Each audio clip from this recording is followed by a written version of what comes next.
성도 여러분, 해피 이스터입니다. 반갑습니다. 오늘은 부활절입니다. 예수님의 죽으심과 부활에 대해서 우리가 새롭게 한번 또 묵상하시기를 원합니다. 오늘 묵상은 여러분들이 또 깊이 한번 생각을 해보시기 바랍니다. 매년 맞이하는 고난주간과 부활주일이죠. 오늘은 성경 구절, 두 구절을 한번 묵상하시겠습니다. 첫 번째는 베드로전서 2장 21절 말씀입니다. 이를 위하여 너희가 부르심을 받았으니 그리스도도 너희를 위하여 고난을 받으사 너희에게 본을 끼쳐 그 자취를 따라오게 하려 하셨느니라. 아멘. 자, 이 말씀은 예수님께서 십자가를 지신 것에 대해서 정확하게 설명하고 계십니다. 예수님은 하나님의 아들이시며 하나님이 자신이라고 그랬어요. 하나님께서 우리를 구원하시기 위한 방법에 있어서 굳이 외아들 예수 그리스도가 죽으셔야만 했는가라는 생각을 우리가 해봅니다. 죽어야만 우리가 살아나나요? 하나님은 신이시기 때문에 그냥 우리를 살리실 수도 있어요. 우리 죄를 그냥 용서하실 수도 있죠, 그죠? 예수님이 돌아가시나 안 돌아가시나 결론적으로는 하나님의 의지예요. 우리를 살리시겠다, 우리를 구원하시겠다 하는 것은 하나님의 의지고, 예수님께서 십자가에 돌아가신 것은 방법이에요. 그 방법을 쓰지 않아도 하나님은 얼마든지 우리 죄인인 우리를 살리실 수 있고 용서하실 수 있고 살리실 수 있단 말이에요. 그럼에도 불구하고 왜 자기 유일하신 외아들 예수 그리스도를, 독생자를 십자가에서 고통 속에서 돌아가시게 했느냐, 죽게 하셨느냐라는 것입니다. 물론 거기에는 죄에 대한 경각심, 죄의 크기, 또 우리가 교리적으로 또 논리적으로 죄 있는 사람이 우리 죄를 대신해서 죽으면 뭐가 안 맞다는 것이죠. 우리는 그렇게 이제 이해하죠. 예수님께서 굳이 돌아가셔야 될 이유를, 우리는 첫 번째 가장 중요한 이유는 예수님이 죄가 없으신 분이 우리 죄인을 대신 돌아가셔야 죄의 값이 상쇄가 된다라는 그런 원리로 우리는 이해하고 있습니다. 논리로 이해하는 거죠. 논리적으로. 그런데 하나님은 정말로 그 논리적으로 아니어도 이 세상을 창조하신 분이시기 때문에 그 논리적으로 정확하지 않아도 하나님이 그냥 내가 사노라 라고 하시면 살 수가 있다라는 것이죠. 근데 왜 굳이 예수님을 그 고통 가운데서 육신의 몸을 입고 오시게 하시고, 또 그것도 부족해서 신의 아들인 예수 그리스도를 고통 가운데, 육신의 고통 가운데 처하게 하셨느냐는 것이죠. 여기서 구원의 본질은 첫 번째로 희생에 있다라는 것입니다. 저번에 제가 설교를 말씀을 드렸죠. 전도란 무엇인가, 선교란 무엇인가, 구원이란 무엇인가. 무엇이죠? 무엇이라고 그랬죠? 구원은 반드시 희생이 수반되어야 된다는 거예요. 희생 없이는 구원이 있을 수가 없다는 겁니다. 이걸 하나님께서 우리에게 가르쳐 주시기 위해서 예수 그리스도를 직접 고난 속에 죽게 하셨다는 것이죠. 오늘 말씀 뭐예요? 너희에게 본을 끼쳐. 예수님은 우리에게 본을 보이러 오셨다라는 말씀이 몇 군데 있습니다. 예수님께서 예수님 제자들의 발을 씻기시면서 내가 본을 보이기 위해서, 내가 선생이지만 내가 너에게 섬기는 본을 보이기 위해서 내가 이렇게 먼저 씻긴다 그랬어요. 예수님 삶 자체가 우리에게 본이에요. 그러면 예수님 십자가는 어떤 본이냐? 바로 구원에 관한 본이다 그 말입니다. 구원받기 위해서는 어떻게 해야 되느냐? 십자가 희생을 거쳐야만 된다 그 말이죠. 그거를 예수 그리스도께서 거쳤는데, 자, 여기서 중요합니다. 예수님께서 우리 죄를 위해서 이미 돌아가셨잖아요. 그렇기 때문에 우리는 이렇게 배웠어요. 우리가 다시 죽을 필요가 없다라고 우리는 배웠습니다. 그죠? 우리가 다시 내 죄를 대신해서 자살할 필요가 없다 그 말이에요. 내 죄를 하나님 앞에 속죄하기 위해서 스스로 죽을 필요가 없다. 자살하거나 아니면 죽임을 당할 필요가 없다 그 말입니다. 왜? 예수님께서 내 대신 이미 죄값을 치르셨기 때문에. 그죠? 아멘입니까? 아멘이죠. 이거는 우리 아주 중요한 우리 기독교 교리입니다. 분명히 우리는 우리의 죄를 위해서, 인간의 죄를 위해서 우리는 대신 죽을 수가 없습니다. 죄값을 해결하기 위해서 우리가 죽을 수는 없습니다. 이것이 우리가 믿고 있는 교리입니다. 그런데 신기한 것은 예수님께서 이렇게 말씀하셨어요. 너희는 너희의 십자가를 지고 나를 따르라. 여러분 기억하십니까? 너희는 각각 자기의 십자가를 지고 나를 따르라 그랬습니다. 이해가 안 되잖아요? 왜 그러셨을까요? 분명히 내 죄를 예수님께서 십자가에 담당하셨기 때문에 우리는 다시 죽을 필요가 없고 우리는 그 고통을 겪을 필요가 없는 거예요. 우리의 구원을 위해서. 그런데 예수님께서 너희의 십자가를 지고 나를 따르라. 너희가 나를 따라오려거든 그랬어요. 다시 해석하면 너희가 구원받은 자가 되려면 내가 십자가를 짓고 너희를 위해서 죽은 것처럼 너희도 너희의 십자가를 지고 죽어라 그겁니다. 이거 앞뒤가 뭔가 안 맞잖아요. 지금까지 우리가 배워왔던 교리가 뭔가 안 맞는 것 같지 않습니까? 분명히 예수님께서 우리 죄를 대신해서 죽으셨기 때문에 우리는 다시금 이 죄를 위해서 죽을 필요가 없다. 우리는 배웠습니다. 우리의 목숨은 죄를 감당할 수가 없어요. 그죠?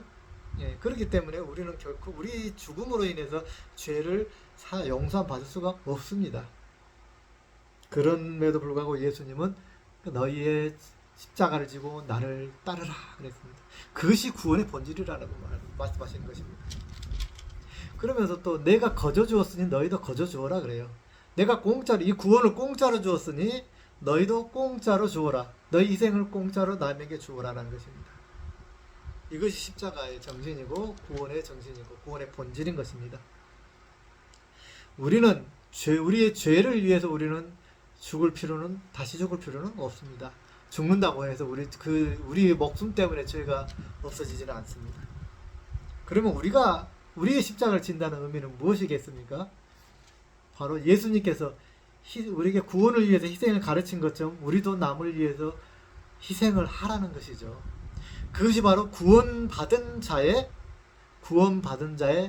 삶이다라는 것입니다. 그러므로 희생하지 못하는 사람은, 헌신하지 못한 사람은 구원받은 사람이라고 말하기가 어렵다는 것이죠. 우리가 볼 때, 사람의 눈으로 볼 때, 사람의 판단으로 볼 때도 쟤는 맨날 자기 이익만 따져. 이익만. 돈이 안 오면 뭘 안 해. 봉사도 안 해. 대가가 없으면 교회 봉사도 안 해. 막 이런 거 있잖아요. 그죠? 그런 의미에서 예수님께서 그랬어요. 너희가 이미 대가를 받았으면, 그렇죠? 누가 그랬어요? 사도계인 바리새인들한테 그랬잖아요. 너희들은 이미 다 대가를 받았다. 칭찬을 다 받았다. 이미 대가를 다 받았다. 그래서 천국에서 받을 게 있다 없다? 없다 그랬어요. 그런 것처럼 희생이 없이는 구원받은 자라고 말할 수가 없다. 예수님께서 이 사두개인 바리새인들하고 엄청 욕하셨잖아요. 이 독사의 자식들아, 너희들이 구원받을 생각을 하들들들 말하라. 막 이러면서 독소를 퍼부으셨어요. 다시 이 말씀들, 예수님이 하신 말씀들을 이렇게 가지고 와서 오늘 말씀에 적용해 보면 십자가를 지지 않는 사람은 구원받았다라고 생각을 하들들들 말하라 라는 뜻입니다. 이해가 되시죠? 네. 십자가를 지지 않는 삶은 구원받지 못한 삶이다라고 제가 그렇게 판단해서 말할 수는 없지만 성경에 그렇게 말씀하고 계신다는 말입니다. 두 번째로 구원의 본질은 무엇입니까? 두 번째는 부활이에요. 부활. 예수님께서 친히 본을 보이셨다 그랬어요. 십자가의 본도 보이셨고 그 다음에 부활의 본을 보이셨어요. 왜? 무엇을 위해서? 바로 구원을 위해서. 구원이란, 진짜 구원이란 이런 것이다라는 거예요. 진짜 구원이란 내가 대신 십자가를 져줬기 때문에 너희들은 아무것도 안 하고 그냥 은혜로만 그냥 감사합니다 감사합니다 하고 있으면 되는 게 아니고, 구원이라고 하는 거는 내가 십자가를 진 것처럼 너희도 십자가를 기쁨으로 지는 거야. 이게 구원받은 자야. 두 번째로 구원받은 자는 내가 예수님 부활하셨어. 예수님 부활하셨구나. 육체죠. 고통받고 먹고 찔리면 아프고 목을 자르면 죽을 수밖에 없는 이 육신에도 부활은 무엇입니까? 성화된 육신이라고 그러죠. 성화된 육신. 시공간을 초월한 육신으로 변화됐잖아요. 180도 예수님의 육신은 바뀌었어요. 이게 부활이에요. 예수님께 왜 부활 과정 없으면 안 될까요? 예수 십자가에 달려 돌아가셨고, 야, 그래, 돌아가셔서 그 영혼이 하늘나라에 계신다 라고 해도 되잖아요. 구원하고 뭔 상관이 있어요? 무슨 차이가 있을까요? 하나님이 너의 죄를 사하노라, 구원했노라라고, 너는 천국에 가자 했으면 되는 거예요. 그런데 왜 굳이 변화된 몸을 가지고 부활하셔서 예수님의 제자들 앞에 나타나셔가지고, 야, 옆구리 창도 만져봐라, 이 창자국 다 만져봐라, 내 만져봐라, 그리고 같이 생선을 구워서 잡수시기도 하고, 왜 그랬을까요? 그러면서도 분명히 육신을 가진 것을 확인시켜 주면서도 또 동시에 막 벽을 뚫고 착 나타나는 거예요. 초월적인 능력을 막 발휘하는 거예요. 분명히 육신을 가진 사람인데 시공을 초월하는 거예요. 그 모습을 굳이 제자들 앞에서 보여주셨어요. 우리는 그 모습을 보면서, 아, 우리가 다시 부활했을 때 천국에서 이런 몸으로 부활하신다는 샘플이 되어주신 거죠. 우리가 부활한 몸, 지금 죽은 사람들이 다 천국에 가 있다 그랬잖아요. 천국에 가 있다.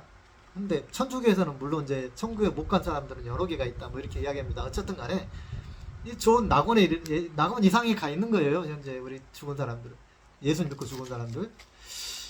그런데 지금 상태는 어떤 상태로 가 있습니까? 영혼만 가 있는 상태. 육은 아직 아니에요. 로마서 8장. 아직 영혼은 이미 구원에 이르렀지만 육은 아직 아니다라는 거예요.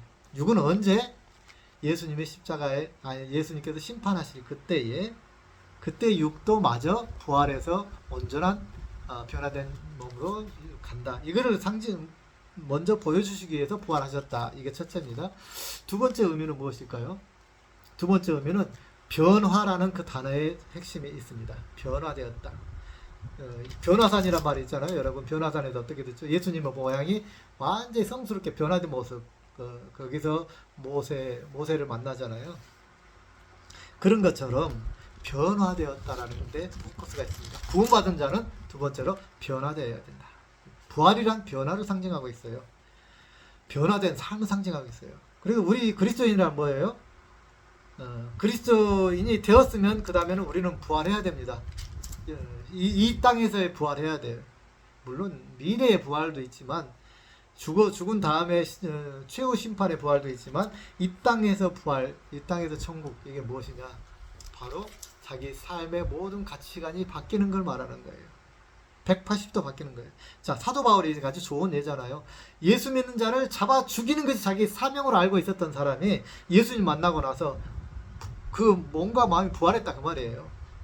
그래서 어떻게 바뀌었어요? 180도 바뀌었는데 예수님을 따르고 예수님의 증인이 되는 사람으로, 목숨 걸고 증인이 되는 사람으로 180도 바뀌었다는 거예요. 이게 부활이에요. 자, 여러분이 구원받았습니까? 그러면 여러분 바뀌어야 됩니다. 뭐가 바뀌어야 돼요? 여러분의 첫 번째 인생의 가치관이 바뀌어야 돼요. 사명감이 바뀌어야 돼요. 완전히 바뀌어야 돼요. 무엇을 위해 여러분은 삽니까? 이 땅에 있습니까? 내 명예를 위해서, 내 부를 위해서, 내가 잘 살기 위해서, 내가 편하기 위해서, 내가 자녀들에게 뭔가를 물려주기 위해서 여러분들 돈 벌고 그렇게 합니까? 이 가치관 자체가 바뀌어야 되는 거예요. 이 가치관이 안 바뀌면은 아직도 여러분은 온전하게 구원받은 사람이라고 말하기가 어렵다는 거예요. 하나님께서 왜 14만 4천 명만 밖에 구원받을 수 없다라고 계시록에 이야기했을까요? 물론 이거는 상징적인 숫자겠죠. 수백억 명의 인원이 지구상에 존재했다 사라졌는데 그 중에서 14만 4천 명. 여러분 구원받을 자신 있습니까? 그만큼 구원받는 것이 힘들다, 어렵다는 상징이잖아요. 근데 우리는 그래요. 눈치 싹 보면서, 교회에서 눈치 보면서, 야, 나 정도면 구원받을 수 있지 않을까? 이렇게 스스로 생각하는 것 자체에 위험하다는 거예요. 희생도 하지 않고, 헌신도 하지 않고, 이웃을 내 몸처럼 사랑하라 했는데 사랑하지도 않고, 자비로운 마음을 품으라, 불쌍한 마음 품으라, 불쌍한 마음도 갖지 않고, 논리적으로 따다다다 합리적으로 참 저한테 하는 이야기 같은데, 합리만 가지고 막 이야기하면서 옳으니 그르니 막 따지면서 나는 구원받았다. 그 사고방식에서 바뀌어라는, 합리적이지 말란 소리가 아닙니다. 분명히 합리적인 삶을 살아야 됩니다. 그런데 무엇이 중요하느냐, 무엇이 마음이 바뀌어야 된다는 거예요. 불쌍히 여길 줄 알아야 된다는 거예요. 자비로움을 풀 줄 알아야 돼요. 합리적이지만 자비로울 줄도 알아야 된다는 겁니다. 하나님의 종들 중에 굉장히 합리적인 사람들 많이 있어요. 요셉 굉장히 합리적이죠. 다윗 굉장히 합리적이죠. 정치적이죠. 그런데 그 마음에 무엇이 동시에 있었느냐? 자비로움과 온유함이 동시에 있었다는 거예요. 하나님의 마음을, 그 마음이 있었어요. 그 안에 마음이. 요셉의 마음에 마음이 있었어요. 무슨 마음이 있었죠? 용서의 마음이 있었잖아요. 그래서 형제들을 다 용서했잖아요. 그 용서의 마음, 바로 예수 그리스도의 마음. 이게 변화된 요셉이에요. 요셉이 정말로 그 노예로 끌려갔을 때 그 분노가 얼마나 그 안에 있었고, 뭔가 절망이 얼마나 그 안에 있었겠습니까? 형들이 나를 배신하다니, 내가 다시 살아 돌아간다면, 이제 처음에 너무 애기 때는 그렇게 생각 못 했을지 모르지만, 어느 정도 자기가 힘이 있고 자라났을 때, 적어도 이제 총리 대신이 되었을 때만큼은, 야, 내가 한번 고향에 한번 돌아가봐. 군대를 이끌고 한번 돌아가봐. 우리 형들 말이야, 나를 이렇게 판 형들 보복을 해줄 수 있지 않아? 아니면 최소한 내가 무력으로 가서 형들한테 사과를 받아내야 되겠어. 최소한 이 정도까지 생각할 수 있잖아요. 그러나 요셉은 어떻게 했어요? 완전히 하나님의 마음이 된 겁니다. 하나님의 용서를 이미 그때 경험을 했어요. 이게 뭐예요? 요셉의 부활이라고 저는 생각을 합니다. 변한 거예요. 원수를 갚고 싶은 그 마음에서 변화돼서 용서할 수 있는 마음으로 변화되는 겁니다. 이게 그 구원이라는 거예요. 예수님께서는 친히 십자가와 부활을 통해서 우리에게 구원받은 자에 대해서 본을 보이셨다라는 것입니다. 굳이 그렇게 하지 않으셨음에도 불구하고 그렇게 한 것은 구원받은 자란 바로 이런 사람이다라는 것입니다. 성도 여러분, 오늘 부활절을 맞이해서 내가 이런 삶을 살고 있는가 한번 깊이 묵상해 보는 그런 시간이 되기를 원합니다. 십자가는 구원의 시작이라고 한다면 부활은 구원의 완성이다. 이 표가 맞을지는 모르겠어요. 교리적으로 또 허점이 있을 수는 있습니다. 그러나 한번 이런 측면에서 한번 묵상을 해보자는 것입니다. 십자가와 부활. 과연 구원받은 자에게 어떤 의미가 있는가? 이 부활절, 우리가 매년 닥치는 부활절에 우리는 무엇을 할 것인가? 예수님이 하신 일이라고 생각하잖아요. 예수님이 하신 일이고, 예수님이니까 하실 수 있는 일이고, 예수님이니까 십자가 돌려가시고, 그건 예수님의 사명이야. 나하고 상관이 없어. 그냥 예수님의 그 고통을 내가 마음속으로 느끼면 돼. 나를 위해서 돌아가셨어. 이렇게 패션 오브 크라이스트를 보면서 눈물을 흘리고, 주님이 나를 위해 돌아가셨. 거기까지만 하면은 진짜 예수님의 돌아가심의 의미가 없다 그 말이에요. 패션 오브 크라이스트를 보면서 예수님의 그 고난을 묵상하면서 근데 같이 눈물 펑펑 흘렸어요. 구원받은 자인가요? 그런데 나는 십자가를 안 져. 예수님의 고난을 울면서 같이 공감을 했는데 문제는 십자가를 안 진단 말이에요. 희생을 안 한단 말이에요. 교회에서 이웃을 위해서 희생을 안 한단 말이에요. 복음을 위해서 희생 안 한단 말이에요. 복음이 뭐라고요? 성교가 뭐라고요? 희생이라 그랬잖아요. 예수님 십자가에서 돌아가시는 것이 구원이에요. 우리에게 구원이라 그랬잖아요. 예수님의 십자가에 대해서 분명히 펑펑 울었는데 문제는 나는 십자가를 안 진다는 거예요. 구원 받은 사람 맞습니까? 예수님이 이 십자가를 지고 나를 따르라 그랬잖아요. 그러므로 오늘 이 부활절, 고난주간과 부활절을 지내면서 제가 여러분에게 정말 함께 묵상하기를 원하는 것은 내가 바로 예수님의 십자가의 고난에 동참하는가? 십자가에 내가 내 십자가를 지고 주님을 따르는가? 나하고 상관이 없는 예수님이니까 하실 수 있는 그저 나는 받기만 하는 수혜를 받기만 하면 되는 우리가 교리적으로 그렇게 배웠던 것처럼 예수님의 십자가를 내가 그냥 받기만 하면 되는 것인가? 라는 것이. 그게 진짜 구원받은 자인가? 구원의 본질인가? 이것이 참 그리스도인의 모습인가? 아닙니다. 주님은 분명히 우리에게 명령하셨습니다. 너의 십자가를 지라. 누구처럼? 나처럼. 내가 너를 위해서 십자가를 진 것처럼 너희도 너의 이웃을 위해서 너의 십자가를 지라.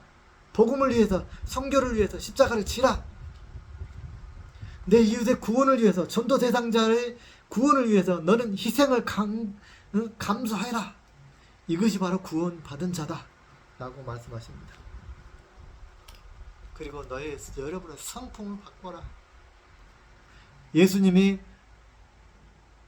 변화된 성화된 몸으로 변화된 것처럼 여러분의 성격과 여러분의 자아와 여러분의 가치관과 세계관과 사명관과 이 모든 것을 다 바꿔라.